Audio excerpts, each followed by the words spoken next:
নিশ্চয়ই আল্লাহ যাকে আর যাকে উভয়কে কি দিবে? কি দিবে? দুনিয়া। তার মানে দুনিয়া পেতে হলে একবারে মুমিন, মুত্তাকি, মুসলিহ হইতে হবে, এটা জরুরি না। গাড়ি বাড়ির মালিক হওয়ার জন্য ইট ইজ নট নেসেসারি যে আপনি মুমিন, মুত্তাকি, মুসলিহ হইতে হবে। কারণ আল্লাহ যাকে ভালোবাসে তাকেও দুনিয়া দিবে, যাকে ভালোবাসে না তাকেও কি দিবে? দুনিয়া। এরপরে বলছেন যে ওয়ালা ইউতিল ঈমান ইল্লা মান আহাব। পূর্বাচলের মানুষ, আমি জানি না কোন বোন এখনো উপস্থিত আছে কিনা, রাত প্রায় 11:30 প্লাস, রাত প্রায় 12টা বাজে। ও আমার ভাই ও বোনরা, এই হাদিসের দিকে একটু লক্ষ্য করেন। ইন্নাল্লাহ ইউতিদ দুনিয়া মান ইউহিব ওয়া মান লা ইউহিব। আল্লাহ দুনিয়া দিবে, গাড়ি দিবে, বাড়ি দিবে, সম্মান দিবে, সম্ভ্রম দিবে, সব কিছু দিবে, ক্ষমতা দিবে যাকে আল্লাহ ভালোবাসে আর যাকে ভালোবাসে না, উভয়কে। ওয়ালা ইউতিল ঈমান, কিন্তু আল্লাহ ঈমান দিবে শুধু তাকেই, ইল্লা মান আহাব, যাকে আল্লাহ ভালোবাসে শুধু তাকেই আল্লাহ ঈমান দিবে। আল্লাহর কাছ থেকে ঈমান পাইতে হইলে আল্লাহর ভালোবাসার উপযোগী হইতে হবে। এই ছাড়া ঈমান পাওয়া যাবে না। ঈমানদার তো অনেক দূরে, আল্লাহ ঈমানই দিবে না যদি আল্লাহ আপনাকে না ভালোবাসে। আল্লাহর ভালোবাসা পাবেন কিভাবে বলতে পারেন? আল্লাহ বলেন কুল ইন কুনতুম তুহিব্বুনাল্লাহ।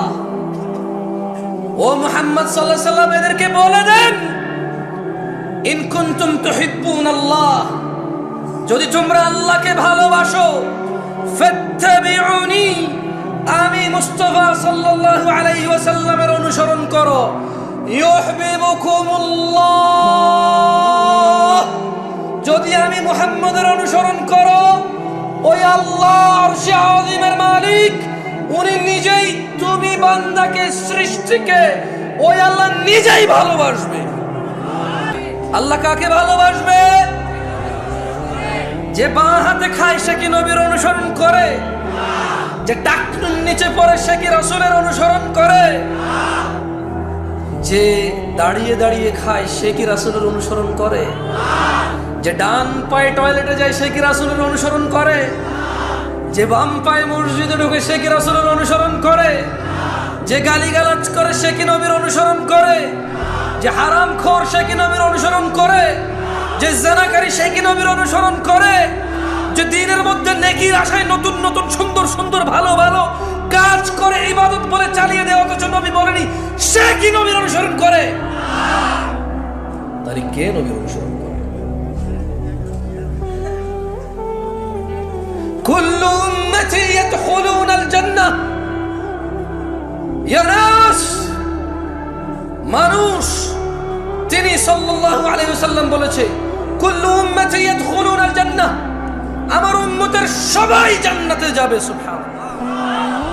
ইল্লা মান আবা, আবা জান্নাতে যাবে না। সাহাবারা বললেন ইয়া রাসূলুল্লাহ সাল্লাল্লাহু আলাইহি ওয়াসাল্লাম, ওয়ামান ইয়াবা ইয়া রাসূলুল্লাহ সাল্লাল্লাহু আলাইহি ওয়াসাল্লাম, ইয়া রাসূলুল্লাহ কে আবা? তিনি সাল্লাল্লাহু আলাইহি ওয়াসাল্লাম বললেন মান আতাআনি, যে আমি মুস্তাফার অনুসরণ করে, যে আমি মুহাম্মদের অনুসরণ করে, দাখালাল জান্নাহ, সে জান্নাতে যাবে। ওয়ামান আসানি, যে আমাকে অনুসরণ করে না, প্রত্যাখ্যান করে, যে আমাকে মেনে নেয় না, আমার মতো করে না, সে হচ্ছে আবা। ওমান আসা ফাহু আবা, যে আমার অনুসরণ করে না। আচ্ছা, দাড়ি যে কাটছেন কার অনুসরণ বলতে পারেন? হ্যাঁ, দাড়ি কাটা কার অনুসরণ? ওই যে ছেলে ছিঁড়া প্যান্ট পরে আসছে কার অনুসরণ?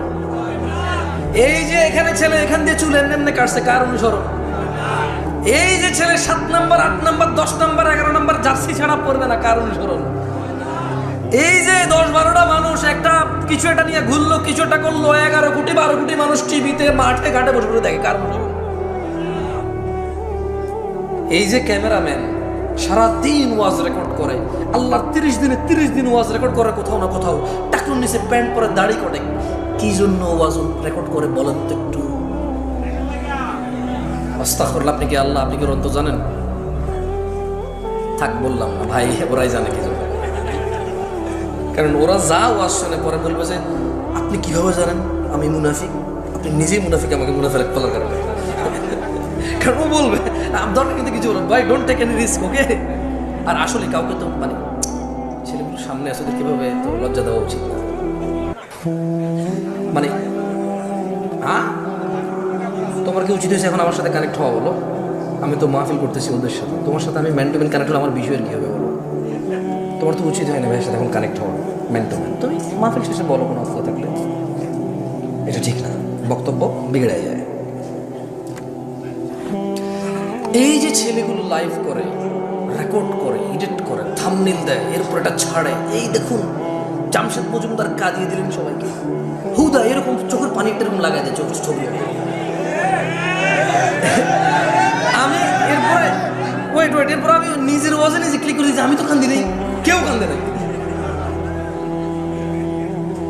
এরপরে লিখলো যে এরকম বক্তব্য জীবনও শোনেন নাই, আমি ক্লিক করলাম, আমি কইটা তো আমি কইছি ঠিক আছে, আমি জীবনে বহুতবার শুনছি এই বিষয়ে আলোচনা, কে কইছি শুনিনি এরকম বক্তব্য। যদি খেলে আমি এখানে বলি যে আমি এই সিজনের জন্য এটা শেষ ওয়াজ, হয়তো এটা টাইটেল দেবে কি জামশেদ মজুমদার তার শেষ মুহূর্তে কি বললেন, মনে হয় আমি মারা গেছি পরে। To just have a click, okay, একটা ক্লিক পাওয়ার জন্য, নাথিং এলস, কিছু না। সো আয়োজন করে মাহফিলের, রেকর্ড করে মাহফিলের, লেকচার করে মাহফিলে, শ্রোতা শুনে মাহফিল, দিন শেষে কারোই কোনো পরিবর্তন নেই। ঠিক বলার খুব শখ না, আমি কয়েকবার বলি ঠিক কেনা বলেন, তারপর আর বলেন না, কেমন? আমি পার্সোনালি পছন্দ করি না ঠিক আপনি বলবেন, আপনি না বললেও তো ঠিক। আমি কি ভুল ধরেন আমি কি এটা ভুল মনে করে কইতেছি? আমি তো ঠিক মনে করে কইতেছি, ঠিক কিনা হয়েছে তো? আর ঠিক বলিয়েন না, কেমন? বেশ কয়েকবার বলা দিয়েছি না, আর বলার দরকার নেই ঠিক, কারণ আপনাদের মুখ তো নড়ানো লাগে, ঠিক না? এখনো বাকি আছে আরো ঠিক বলার।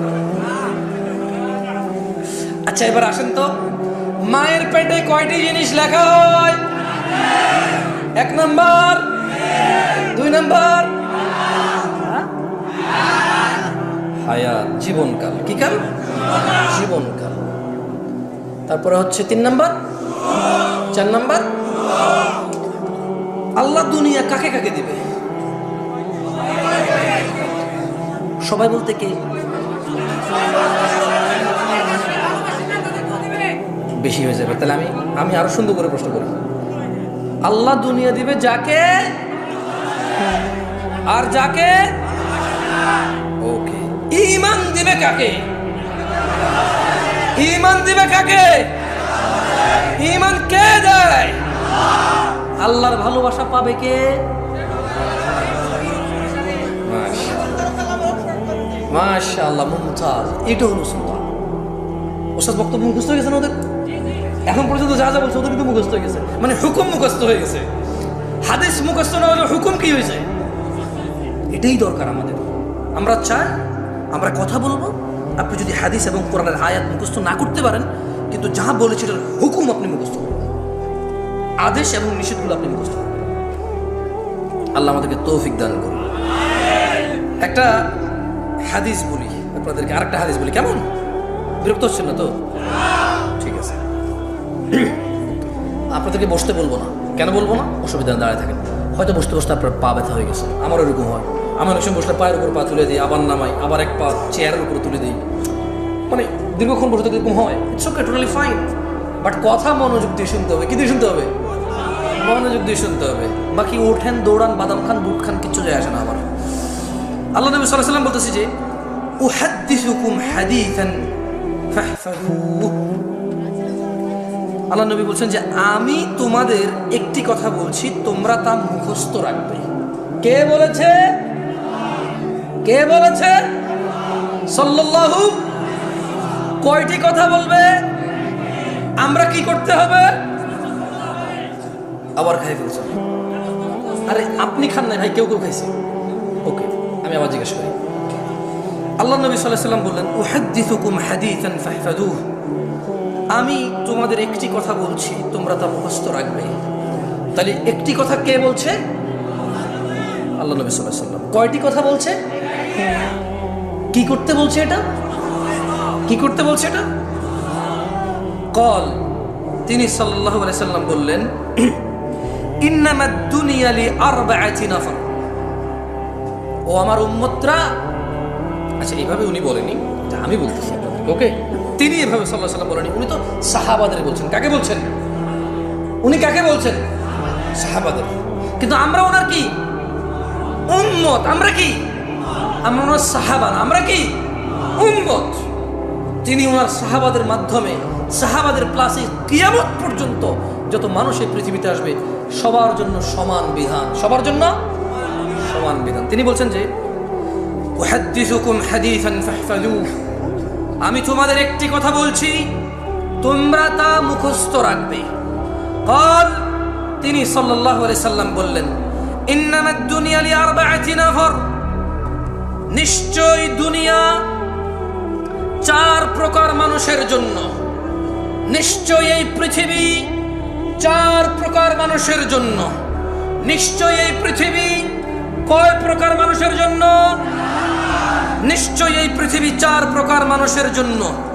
আবিদিন রাযাকাহুল্লাহু মালান ওয়া ইলমা, আল্লাহ তাআলা যে বান্দাকে ধন সম্পদ ও ইলম দান করেছেন হলো এক প্রকার।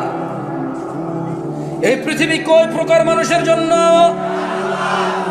একজন বান্দা যাকে আল্লাহ ধন সম্পদ ও জ্ঞান দান করেছে, এটা কয় প্রকার? একজন বান্দাকে আল্লাহ কি দিয়েছে? ধন সম্পদ এবং ইলম। একজন বান্দাকে আল্লাহ কি দিয়েছে?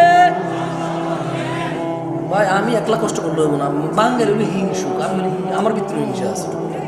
আমি কমু চিল্লে চিল্লে আপনি বয়ে বয়ে আরাম করে শুনবেন। কে এত আরাম কি লেগে? আমার লগে লোক না, আমি কইতেছি আপনার করবেন। আজকে ওয়াজ বক্তা একজন হবে না, আজকে বক্তা সবাই আমরা ইনশাআল্লাহ। ওকে, সঙ্গে সঙ্গে বলিয়েন, দেখবেন মুখস্থ হয়ে যাবে ইনশাআল্লাহ। কেন? আবারও বলছি, যদি হাদিস মুখস্থ না থাকে হুকুম মুখস্থ হয়ে যাবে। কি মুখস্থ হবে? মানে এটা নিষেধ অথবা আদেশটা আপনি বুঝে চলে আসবে, যাতে আপনি আপনার বাচ্চাকে নিষেধ করতে পারেন, এটা করিও না, এটা আল্লাহ নবী নিষেধ করছেন। হয়তো আপনি বলতে পারবেন না আরবি বাংলা মিলায়, বুঝেন নাই? আচ্ছা, হাত পায়ে গুলো নড়ে, এটাও আপত্তি। ক্যামেরা যারা দেখেন, সরি। আল্লাহ নবী সাল্লাল্লাহু আলাইহি সাল্লাম কয়টি কথা মুখস্থ রাখতে বলেছেন? একটি। কয়টি? এই দুনিয়াতে কত প্রকার মানুষের জন্য পৃথিবী? কত প্রকার? এক প্রকার কি? সম্পদ এবং, বেশি জোরে বলিয়েন না তাহলে গলা ভেঙে যাবে। সবাই বলিয়েন, আস্তে আস্তে বলিয়েন, সমস্যা নেই। কেমন? সবাই বলিয়েন, আস্তে আস্তে বলিয়েন।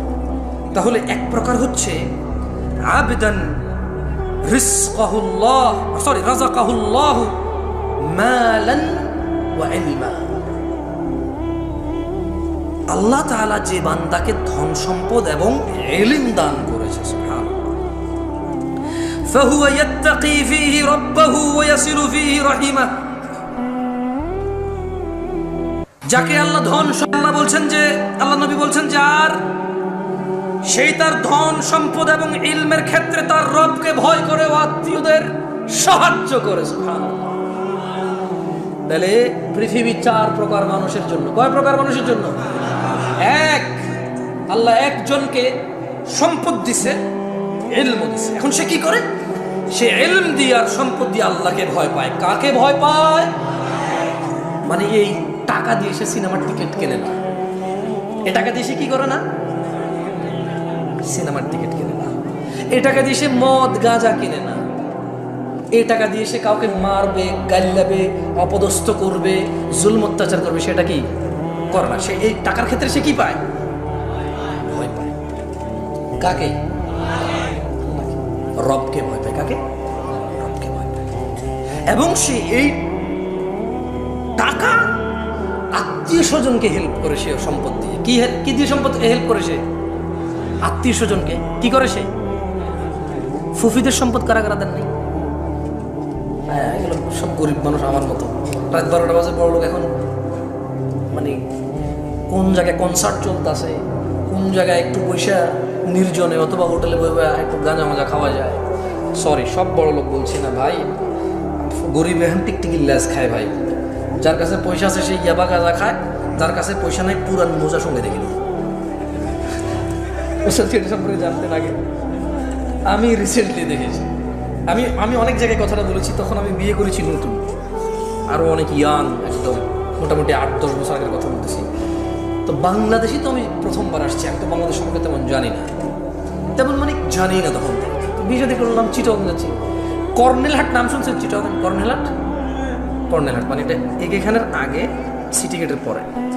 তো এখন আমি যখনই নামতাম, ট্রেনে করে যাইতাম বা কর্নেলহাটে নামতাম, একটু শ্বশুর বাড়িতে যাবো, একটু ফল ফ্রুট নিতে হবে না। তো কর্নেলহাট তো এটা তো Dhaka Chittagong road highway, overbridge আছে কর্নেলহাট, ছোট্ট একটা বাজার, ওভারব্রিজ। মজার ঘটনা বলতেছি তোমার সঙ্গে। আমি বাংলাদেশে নতুন তো, এখন এক ছেলেকে দেখি যে পলিথিনের ভিতরে জুতার যে আঠা ঘাম আছে না, জুতার ঘাম পলিথিনের ভিতরে। এখন সে কি করছে, আমি যখন ওভারব্রিজটা পার হচ্ছিলাম, সে ওভারব্রিজের উপরে শুয়ে আছে, আর পলিথিনটা টান দিয়ে পলিথিনটা ছোট হয়ে যায়, আবার সেটা ফুলায়, আর সে আমার মনে করতেছে। আচ্ছা, মজার কথা বলি, ছেলেটা এত বড়, আমার মনে হয় তার বয়স 10 থেকে 15 বছরের ভিতরে হবে, যদি সে গ্রোথ ভালো না হয়। আর যদি তার গ্রোথ ভালো হয় তাহলে 8 থেকে 12 বছর। কত বছর? 8 থেকে 12 বছর একটা ছেলে। আমার তো ভাই সৌদি আরব থেকে আসছি নতুন, বুঝুন না, মন মানসিকতা একদম নরম তাজা, কিছু জানি না তো বাংলাদেশে। আমি তো শ্বশুর বাড়িতে ফল ফ্রুট নিয়ে যাওয়ার চিন্তায়, টাকা পয়সা যা টুকটাক ছিল। এখন আমি রাস্তার এই পাশে নামছি, তো ওই পাশে হলো ফল দোকান, ওভারব্রিজ আছে। আমি এর সাথে বসছি, বসার পর আমি ওরা জাগাচ্ছি, এই ছোট ভাই ওঠো ভাই।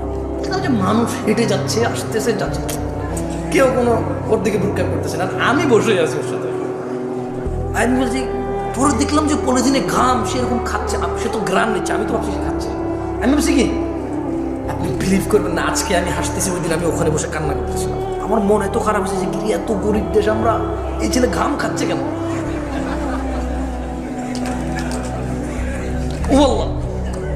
আমি এই ঘটনা আর 2-1 জায়গায় বলছি, সত্যি দিনাজপুরে বলছিলাম না। আচ্ছা, এখন আমি দেখেন, কথা আগে পরে হতে পারে, যেহেতু আগেও বলছি, পরে ইউটিউবারে বলবো যে এই দেখেন জামশেদ মজুমদার মৃত্যু, আগে বলছে এরকম, পরে বলছে ভাই আমি তো না, এটা তো কোরআন না যে আমি হেফেজ করবো, বুঝলেন নাই, কথা আগে পরে হইতে পারে। তো আমি বললাম যে আরে আমরা এত গরিব, সুবহানাল্লাহ, এই ছেলে ঘাম খাচ্ছে কেন? আমি করছি কি, ফল ফ্রুট শ্বশুর বাড়িতে যাওয়ার যে টাকা ছিল করে দিয়ে দিছি। পরে আমি তো শ্বশুর বাড়িতে গেলাম, মানে শ্বশুর বাসায় গেলাম, যে কথাবার্তা হলো। পরে আমি শেয়ার করলাম একজনকে, সে বলে যে আরে এটা তো নেশা করতেছে। কি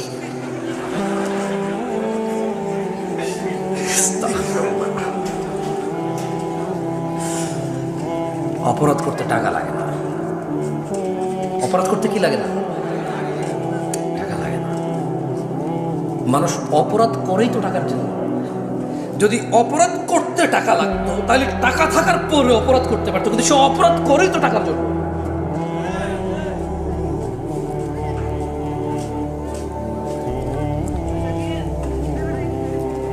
কয় প্রকার মানুষের জন্য পৃথিবী? এর মধ্যে এক প্রকার হচ্ছে যাকে আল্লাহ কি দিয়েছে, ইলম এবং ধন সম্পদ। সেই ধন সম্পদ আর ইলম দিয়ে কাকে ভয় পায়? আত্মীয় স্বজনকে কি করে? সাহায্য করে। এর কয় প্রকার? এক প্রকার। ওয়ায়ালামু লিল্লাহি ফিহি হাক্কা, এবং সে জানে এতে এই সম্পদ আল্লাহ তাআলার প্রতি হক আছে। ফাহাযা বিআফদালিল মানাজিল, ও পূর্বাঞ্চলের মানুষ, ও 40 বছর আগের ফকির মিসকিন, যখন এই পূর্বাঞ্চলের সম্পদের কাঠা 2 লাখ টাকাও ছিল না, যেই কাঠা এখন 3 কোটি 4 কোটি টাকায় বেচো আর বড় লোকই দেখাও। যখন তোমার এখানে জমির কাঠা, আরে কাঠা কিসের, বিঘা বলে তো কিসের কাঠা মাঠা, 50 বছর আগে কাঠা দেখাইতে আসছে আমাকে। কে 50 বছর আগে কাঠা জমি বিক্রি করছে, কাঠা জমি কিনছে? কে? কোন এমন ফকিন্নি লোক ছিল যে কাঠায় জমি কিনছে? কোন এমন বড় লোক ছিল যে এক কাঠা বিক্রি করবো ভাই, বেশি বিক্রি করবো না? বিঘা বিঘা কি নিয়ে কথা হয়েছিল? আরে পূর্বাচলের ফকির দরিদ্ররা 50 বছর আগে। তোমাদের বাপ দাদাদের এত সম্পদ ছিল না, যারা আমরা গ্রামে ছিলাম তাদের যতটুকু ছিল 400 বিঘা 500 বিঘা গ্রাম অঞ্চলের মানুষের ছিল। 200 মন 400 মন ধান হইতো গ্রাম অঞ্চলের ধনী মানুষদের। তোমাদের এখানে কে এমন ধনী যার 100 বছর আগে এরকম 1000 মন ধান হয়েছে? তুমি দিনাজপুর যাও, এমন সম্ভ্রান্ত পরিবার বাবা, 60 বছর আগে 70 বছর আগে ওর বাপ দাদারা এক ছিল, 800 মন 1000 মন ধান হইতো ওদের নিজেদের। কি ওসব নাই? চাপাইতে নাই, রাজশাহী নাই এরকম ধনী? আমি চাঁপাইনবাবগঞ্জে গিয়েছি কিছুদিন আগে, একজনের শুনেছি ওর কত 80 বিঘা জমি এখনো আছে বরেন্দ্র এলাকায়। কোথায়? বরেন্দ্র এলাকায় 80 বিঘা জমি আছে। এই জমির দাম যদি 4 কোটি টাকা না হইতো, যদি এটা ধান আর গমের জন্য হইতো, একবার ভাবো কতটুকু ছিল তোমার। এই 1 কাঠা 2 কাঠা 5 কাঠা জমিতে কতটুক ধান আর গম পাইতা?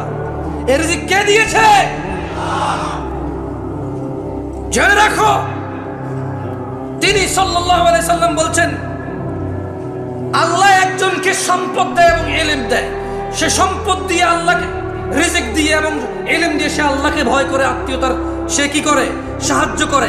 এবং সে এটাও জানে তার এই সম্পদে আল্লাহর হক আছে। কার? আল্লাহর হক আছে। এবং নবী সাল্লাল্লাহু আলাইহি সাল্লাম বললেন, ফাহাদা বিআফদালিল মানাজিল, এই পৃথিবীতে যত সম্পদশালী আছে, এই পৃথিবীতে যত জ্ঞানী গুণী আছে, সবচাইতে উন্নত উচ্চ মর্যাদা আল্লাহর কাছে যে সম্পদশালী এবং জ্ঞানী মানুষ আল্লাহকে ভয় করে, আত্মীয়তার সাহায্য করে, এবং যে জানে এবং মানে যে আমার সম্পদে কার হক আছে? আল্লাহর। আল্লাহ নবী সাল্লাল্লাহু আলাইহি সাল্লাম বললেন, এই ব্যক্তি হচ্ছে সর্বোচ্চ মর্যাদাপূর্ণ। তাহলে এখন প্রশ্ন, আলেমদের কি হবে? জামশেদ ভাই, আলেমরা যারা বক্তব্য দেয়, মাহফিল করে, আচ্ছা এখন তো অনেকে বক্তা, যেমন আমি কোনো আলেম না, আমি হচ্ছে বক্তা। আমি কি বক্তা? এটা হচ্ছে বাস্তব, মানে এটা হচ্ছে সমাজের রাশ রিয়েলিটি। কেউ মেনে নিতে চাচ্ছে না আমাকে এজ বক্তা হিসেবে। শেখ, উস্তাজ, যারা হুজুর মানে শেখ বোঝে, তারা হুজুর। লা হাওলা ওয়ালা কুওয়াতা ইল্লা বিল্লাহ। ইখওয়ান, কি হয়েছে আপনাদের? ধ্বংস হয়ে যাবেন, ধ্বংস হয়ে যাবেন। আমি জামশেদ মজুমদার, আপনার কোনো প্রবলেম হলে ফতোয়া দেওয়ার ক্ষমতা জ্ঞান রাখি না, আসলে রাখি না। সূক্ষ্ম কোনো জ্ঞান নেই আমার কাছে। এটা আমি আল্লাহর কাছে দোয়া করি, আল্লাহ আমাকে জ্ঞান দান করুক এবং চেষ্টার তৌফিক দান করুন, সর্বোচ্চ সহজ করে দিন আল্লাহ তাআলা আমার জন্য। আমি এটা আল্লাহর কাছে চাই। তবে এখন পর্যন্ত আমি পারবো না আপনাকে কোনো ফতোয়া মাসলা মাসাইল দিয়ে সমাধান করতে। আলেম পারবে। কে পারবে? আল্লাহ আমাদেরকে বুঝার তৌফিক দান করুন। কয় প্রকার মানুষের জন্য পৃথিবী? এর মধ্যে এক প্রকারের কাছে আল্লাহ কি দেয়? সম্পদ এবং জ্ঞান দেয়। সেই সম্পদের জ্ঞান দিয়ে কি করে? এবং কার হক আছে বিশ্বাস করেন? কার? এবং এই ব্যক্তিকে রাসূল সাল্লাল্লাহু আলাইহি ওয়াসাল্লাম কি বলেছে? আফদালিল মানাজিল, সর্বোচ্চ কি? এই ব্যক্তি হচ্ছে সর্বোচ্চ মর্যাদাবান, মানে এই ব্যক্তির স্থান হচ্ছে মর্যাদাবান স্থানে। কেমন? এবার আসেন দ্বিতীয়। না, এবার আলেমদের আসতেছে ইনশাআল্লাহ। ভাই আমার, নিরাশ হয়েও না। তিনি সাল্লাল্লাহু আলাইহি ওয়াসাল্লাম 4 প্রকার বলেছে। কয় প্রকার? আমরা কয় প্রকার শেষ করেছি এখন? 1 প্রকার। আমি ফজিলাতুল শেখ ডক্টর মুজাফফর বিন মোহসেন হাফিজাহুল্লাহকে অনুরোধ করবো, আপনি প্লিজ এদিকে আসেন, আমাকে বাঁচান। আচ্ছা, ওয়া'আবদিন রাযাকাহুল্লাহু ইলমান ওয়া লাম ইয়ারযুকহু মালা, আরেকজন বান্দা যাকে আল্লাহ তাআলা ইলম দিয়েছে কিন্তু সম্পদ দেয়নি। তাহলে এক প্রকারকে আল্লাহ সম্পদ দিয়েছে, ইলম দিয়েছে, আরেক প্রকারকে কি দিয়েছে? কি দিছে? কি দেয় নাই? কি দিছে? কি দেয় নাই? কি দিছে? কি দেয় নাই? আমরা বেশিরভাগ আলেম কে দেয়? এটা পাই নাকি পাই না? সুবহানাল্লাহ। দেখেন আল্লাহ নবী সাল্লাল্লাহু আলাইহি ওয়াসাল্লাম ওনাদের ব্যাপারে কি বলতেছেন দেখেন, সুবহানাল্লাহ। আপনি অবাক হয়ে যাবেন, অবাক। আপনি যদি মাদ্রাসার ছাত্র হন, আপনি যদি দ্বীন শিখেন, আপনি যদি ইসলামকে বোঝার চেষ্টা করেন, আপনি জাস্ট অ্যামেজড হয়ে যাবেন এখানে কি বলতেছেন তিনি বললেন যে ফাহুয়া সাদিকুন নিয়াহ। আরেক ব্যক্তিকে আল্লাহ ইলম দিয়েছে, সম্পদ দেয়নি, কিন্তু ওই ব্যক্তি সৎ নিয়তের অধিকারী। ইয়াকুলু লাউ আন্না লি মালান লাআমিলতু বিআমালি ফুলান। আল্লাহ আরেক ব্যক্তিকে ইলম দিয়েছে, সম্পদ দেয়নি, ওই ব্যক্তির নিয়ত হচ্ছে সৎ। আর ওই ব্যক্তি বলে, যদি আমার সম্পদ থাকতো অমুক অমুক অমুক অমুক ব্যক্তির মতো ভালো কাজগুলো করতাম, মসজিদ বানাতাম, মাদ্রাসা বানাতাম, ইয়েতিমখানা বানাতাম, ব্রিজ কালভার্ট বানাতাম, দরিদ্রদের সাহায্য করতাম, মন খুলে দান করতাম, দারিদ্রতা মোচনে অংশগ্রহণ করতাম। এটা হচ্ছে তার সৎ নিয়ত। এটা তার কি নিয়ত? এটা হচ্ছে তার কি নিয়ত? সৎ নিয়ত। মনোযোগ দিয়ে কথা বোঝার চেষ্টা করেন। এক ব্যক্তি সম্পদ আছে, রিজিক আছে, সম্পদ আর রিজিক দিয়ে আল্লাহকে ভয় করে, আত্মীয়তার সাহায্য করে, এবং সে বিলিভ করে, সে জানে যে এতে আল্লাহর হক আছে, তা মানে সে, এর মর্যাদা হচ্ছে সর্বোচ্চ। আরেক ব্যক্তি যার ইলম আছে, জ্ঞান আছে, সম্পদ নাই, কিন্তু ও সৎ নিয়তের অধিকারী, এবং সে সংকল্প করে এবং সে বলে যে আমার যদি সম্পদ থাকতো তাহলে ওই যে অমুক, ওই যে অমুক অমুক, এই অমুক কাকে বলছে বলেন তো? যার ধন সম্পদ আর রিজিক আছে, সরি, যার ইলম আর রিজিক আছে, ওই অমুকটাকে ওই যে প্রথম ব্যক্তি যার রিজিক আছে এবং কি আছে, এই যার কাছে ইলম আছে এবং সম্পদ নাই, সে বলে যে আমি অমুক অমুক অমুক অমুকের মতো ভালো কাজ করতাম, ব্যক্তির মতো কি করতো, সে ভালো কাজ করতো। আল্লাহ নবী কি বলতেছে দেখেন, সুবহানাল্লাহ, বলতেছেন যে ফাহুয়া বিনিয়াতিহি ফাআজরুহুমা সাওয়া। এই ধরনের লোকের মর্যাদা তার নিয়ত মোতাবেক নির্ধারিত হবে, এই দুইজনের সব সমান সমান হবে। তার মানে যার টাকা আছে আর জ্ঞান আছে, সেই টাকা যদি ভালো কাজে না লাগায়, বিপদ। কি বিপদ?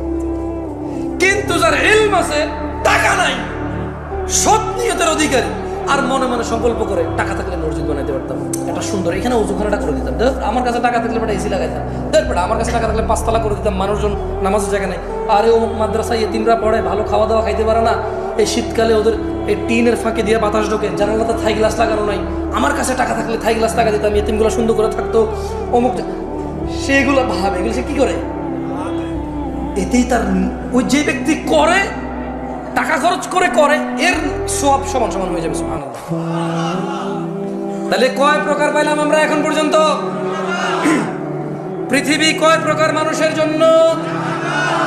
এক প্রকার মানুষের কি আছে? সম্পদ, এবং সেই সম্পদ ইলম দিয়ে কি করে, এবং কার হক আছে, মানে এই ব্যক্তির মর্যাদার দিকে কতটুকু, মর্যাদা থেকে কতটুকু। আরেক ব্যক্তির কি আছে, শুধু কি নাই, তার সৎ নিয়ত থাকার কারণে তার সব কার মতো হবে। এখনো কি দরিদ্রতার কারণে আফসোস হয়? জেবে টাকা নাই আফসোস হয়? আর একটা সৎ নিয়তের দরকার, আর ইলম অর্জন করার দরকার। কি অর্জন করার দরকার? ইলম অর্জন করার দরকার। এবার আসেন, এবার তিনি সাল্লাল্লাহু আলাইহি ওয়াসাল্লাম বললেন, ওয়া আবদিন রাযাকাহুল্লাহু মালান ওয়া ইলমা ওয়া লাম ইয়ারযুকুহু ইলমা। যেটা বলছি আপনাকে, অতএব সে ব্যক্তি এই বিষয়ে তার রবকেও ভয় করে না। মানে এখানে আমি বলি আপনাকে, মূলত 4 প্রকার বলছে না, এক প্রকার কাছে ইলম আছে, সম্পদ আছে, ভালো করে, আরেক প্রকার কাছে ইলম আছে, সম্পদ নাই, দুইজন সমান। আরেক প্রকারের কাছে কি আছে? ইলম নাই, সম্পদ নাই। কি নাই? কি নাই? আচ্ছা, এরকম আছে কিনা বলেন তো? রিক্সা ড্রাইভার, ভ্যান ড্রাইভার, রিক্সা ড্রাইভার, ভ্যান ড্রাইভার, তারপর যে মাটি কাজ করে যারা ফসলের জন্য, আছে কি না? আসলে আমাকে শেখ সাইফুদ্দিন বেলাল মাদানী হাফেজাহুল্লাহ অনেক আগে 2012 সালের কথা বলছি আপনাকে, উনি আমাকে বলেছে, জামশেদ তুমি মানুষকে কয় প্রকার পাবা জানো? আমি বললাম কয় প্রকার? বলেছে দেখো উস্তাজ, আমাকে আদর করে উস্তাজ বলে, আমি তো অনেক বড় শেখ, অনেক ছোট ছিলাম, আমি খুব আদর করতাম, এখনো আদর করে আলহামদুলিল্লাহ। তো বলেছে দেখো, একজন লোককে আল্লাহ দুনিয়াও দিছে আখিরাতও দিছে। কি দিছে? দুনিয়াও দিছে আখিরাত দিছে, মানে তার দুনিয়াতে জনসম্পদ আছে এবং তার কৃতকর্ম তাকে জান্নাতে নিয়ে যাবে। কোথায় নিয়ে যাবে? আরেকজন দুনিয়া নাই কিন্তু আখিরাত আছে, কিন্তু কি আছে? কি নাই কিন্তু কি আছে? মানে দুনিয়াতে কষ্ট দুঃখ দুর্দশা আছে কিন্তু আখিরাতে জান্নাত আছে। কি আছে? বলে যে আরেক প্রকার দেখো, দুনিয়া আছে আখিরাত নাই, মানে এর ধন সম্পদ টাকা পয়সা মানে সম্ভ্রান্ত ক্ষমতা সব আছে প্রাচুর্য, কিন্তু কি নাই? জান্নাত নাই। কি নাই? বলে যে আরেক প্রকার দেখো, দুনিয়াও নাই আখিরাতও নাই। আমি একবার আমার এক ফ্রেন্ডকে এয়ারপোর্টে রিসিভ করতে আসতেছিলাম 2013-14 সালের কথা 15 সালের কথা বলতেছি আপনাকে। তো আমি তখন ঢাকায় থাকি না, ঢাকা আমি চিনি না। তো আমি যখন আমাদের কুমিল্লার দিক থেকে ওদিক থেকে আসলাম, এই স্টাফ কোয়ার্টার যে রোড, আমি কোনোগুলোর নাম জানি না তখন, কেমন রমাদানের সময় ছিল, 2015 সালের কথা বলছি। তো আমি আমার ফ্রেন্ডকে নেওয়ার জন্য ওদিক থেকে গাড়ি নিয়ে আসছিলাম, এয়ারপোর্টে যাব। তো আমি কিছু চিনি না, দেখলাম যে রমাদানের সময় তাল কাটতেছে, তাল মানে তখন জুমার দিন, কিসের দিন? মানে জুমার দিন, জুমার রোজা ছিল এটা, তাল কাটতেছে।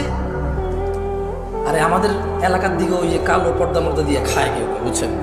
উপজেলা শহরও কেউ কেউ কালো পর্দা লাগায় লিখে রাখে অমুসলিমদের জন্য খাওয়ার ব্যবস্থা আছে, বুঝছেন? এরকম লেখে, মানে মুসলমান মুসলাম কে কারা কি আর দেখে বুঝে যে কে মুসলমান কে মুসলমান খাচ্ছে। আচ্ছা এটা বুঝলাম, এখন তাল কাটতেছে আর খাচ্ছে, ভাই বিশ্বাস করেন, মানুষ লোকাল বাস এসে দাঁড়াচ্ছে, মানুষের দাঁড়াচ্ছে, আর ও তো কাটতেছে খাচ্ছে। গাড়ি জ্যামে পড়ছে, আমি জানালা দিয়ে তাকায় হতভম্ব হয়ে গেলাম। যে তো আপনার ড্রাইভারকে বললাম, ওর নাম ছিল রিপন। ওর নাম ছিল কি? আমার বলছি কী ব্যাপার রিপন? রোজা না, আমরা তো রোজার মাস এটা, মানে এগুলো তো আমি প্রথম দেখতেছি। আমি কি দেখতেছিলাম প্রথম? মনে হচ্ছে কী ব্যাপার, এভাবে দিনে দুপুরে এভাবে তাল কাটতেছে আর খাচ্ছে সবাই, ঘটনা কি? তো মুচকি এসে বলে যে লেবার শ্রেণীর তো কষ্ট করে রোজা রাখতে পারে না হয়তো। বললাম কিরকম লেবার শ্রেণী, কি এমন কষ্ট করে রোজা রাখতে পারে না? বলে যে ভ্যান টানে, ওই কষ্ট কসরত করে। আমি বললাম আরে এই দেশের মানুষ গাছ লাগায় কেন? মেয়ে বিয়ে দেওয়ার জন্য। লাগাইছে কিনা? লাগান নাই? মাইয়া বাঁচবে নাকি বাঁচবে না, আপনি বাঁচবেন নাকি বাঁচবে না, এ গাছ তুফানে ভাঙবে নাকি তুফানে ঠিক রাখবে, এগুলো সব কিছু জানা না জানার পরেও তো কি লাগাইছেন? গাছ লাগাইছেন। কি জন্য? মাইয়া বড় হলে কি দিতে হবে? কারণ যৌতুক দিতে হবে। কি দিতে হবে? মূলত যারা যারা মেয়ে বিয়ের জন্য গাছ লাগাইছে সব যৌতুকের মাইন্ডে লাগাইছে, কারণ মেয়ের বিয়েতে কোনো খরচ নাই ইসলামে, ও খরচ করতে হবে, খরচ করতে গিয়ে আনবে, গাছ লাগাইতে হবে। তো গাছ লাগাইলে খরচ আসবে, টাকা আসবে। তো আমি রিপনকে বললাম, রিপন এদেশের মানুষ গাছ লাগায়, কোথায় মেয়ে বড় হবে, ছোট হবে, বিয়ে হবে, কোথায় কি হবে? বিয়ে করার জন্য, মেয়ে বিয়ে দেওয়ার জন্য গাছ লাগায়, ডিপিএস করে, টাকা জমায়, সমিতি করে। এই ভ্যান ড্রাইভার, এই রিক্সার ড্রাইভার, এই মাটি কাটা লোকটা কি জানতো না যে 11 মাস পরে রমাদান আসবে? বলো যে অবশ্যই জানতো। আমি বললাম তুমি জেনে রাখো, ওর যদি রবের জন্য ভালোবাসা থাকতো, এই হৃদয়ের ভিতরে যদি ভালোবাসা থাকতো, ওর যদি ইচ্ছা থাকতো জান্নাতের, ও যদি টার্গেট হতো জান্নাতের, আমি বলছি না যে এটা সহজ করা, আমি বলছি না এটা সহজ করা, আমি বলছি না এটা খুব সহজ, আমি জানি এটা অনেক কঠিন, অনেক অনেক অনেক কঠিন, কিন্তু ও কিন্তু ওই 11 মাসের টাকা জমাইতে পারতো যে আমি রমজান আসলে পরিশ্রম কম করবো, আমি রোজা আসলে মাগরিবের পরে কাজ করবো, আমি রোজা আসলে ইশার পরে কাজ করবো, আমি রোজা আসলে সাহুরের আগ মানে ভোর রাতের খাওয়ার আগ পর্যন্ত আমি কাজ করবো, আমি রোজা আসলে কাজে যাব না, অথবা করলেও আমি হালকা কাজ করবো, কমায় করবো, যতটুকু আমার শরীরের ক্ষমতা আছে সহ্য করার, আমি এর বেশি করবো না।